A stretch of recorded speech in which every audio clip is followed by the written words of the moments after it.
Hey everyone, it's Bob, and thanks for checking in on my journey, my relationship with cancer. And in this particular video, we are going to move on to part two of the first oncologist visit. Now, if you watched the last one, I said, I needed to ask a lot more questions, and this follows through, and it will start giving you a hint why I should have asked more questions. So, one of the things that happens when you meet with your oncologist and they lay everything out, they get to the life expectancy conversation. This is a really difficult conversation to have. And I knew what was coming because I had done the research. And when they talk about life expectancy, they do this 5-year curve for people with stage 4 colon cancer. And they talk about, people that are in the 5-year range and beyond, of which 14% of people can actually survive it and live. Um, it's because, though, that they can still have surgeries and they have treatments. In my particular case, I had already been told inoperable. And the reason why it was inoperable and incurable is that the cancer was already metastasized and too far gone, especially in my liver. So, I'd like to say it was because I was a raging alcoholic, which I have in my family. So I come from a long line of alcoholics. But it's not that. My liver just shot because of the cancer. So it wasn't an option. And then it's a question of, what treatments are available. And so when he started to draw out this curve, and usually it's 1, 2, 3, 4, 5, he didn't even give me a 5. It just wasn't even on there. I was kind of like, okay, I know exactly what's happening here.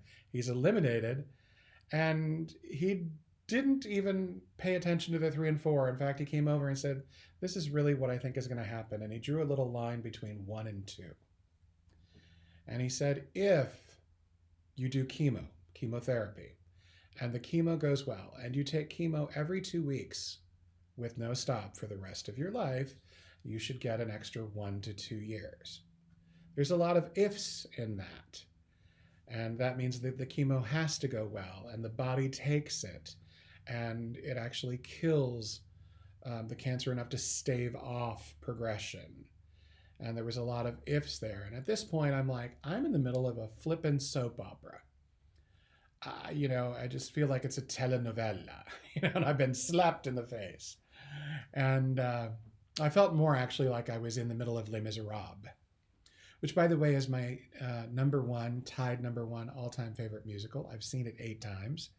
Yes, I'm hinting where I'm going next with this video, being that I used to be called Broadway Bob when I was younger.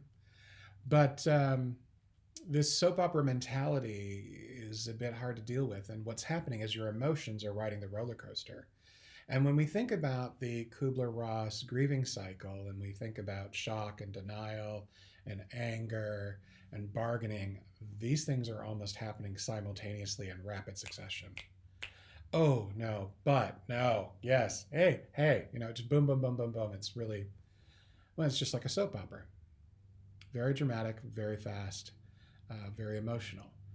And so I'm going to sing a little bit before I go on and talk a little bit about that more, because in future videos we'll talk about chemotherapy. But that was the big decision I needed to come out of this meeting with, was would I pursue chemotherapy to get that 1 to 2 years? Was it the right thing for me to do? And he said that was something I had to decide. It's not for everyone. It was their recommendation, though. So in my head, I'm literally thinking, I feel like Fantine from Les Miserables, who is a young single mother in the middle of revolutionary France, who, everything she does, she makes money to send to this innkeeper man and his wife who take care of her child while she works for pennies a day. And everything she does for that. But then her life starts to crumble. It wasn't like it was bad enough.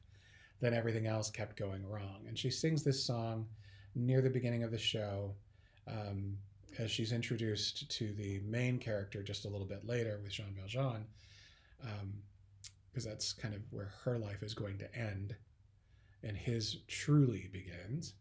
But she sings a song called I Dreamed a Dream. So no auto tune or anything. It'll just be Broadway a cappella. We'll see what comes out of my mouth today. So get the tone in my head. Da, da, da. I dreamed a dream in time gone by, when hope was high and life worth living. I dreamed that love would never die.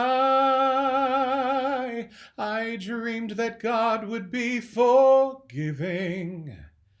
But the tigers come at night, with their voices soft as thunder, and they tear your hope apart, and they turn your dreams to shame.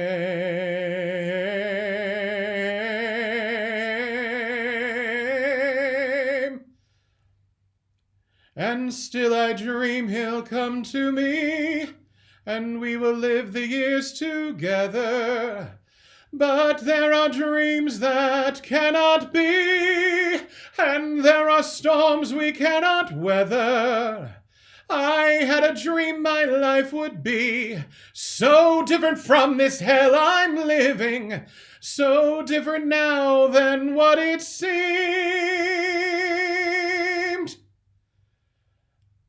But life has killed the dream I dream. Talk about dramatic. Talk about depressing.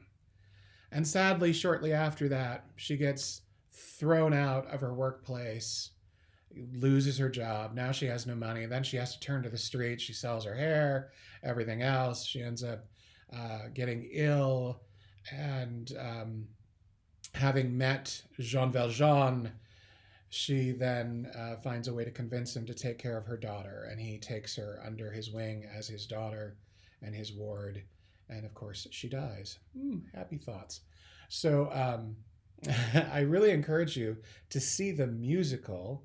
The movie, meh, not really good, really miscast, as much as I love a lot of people in that show. I got to see it last year on the last tour, and everyone in the cast had operatic voices, and it was one of the most amazing versions I had seen for over 20 years. Really phenomenal.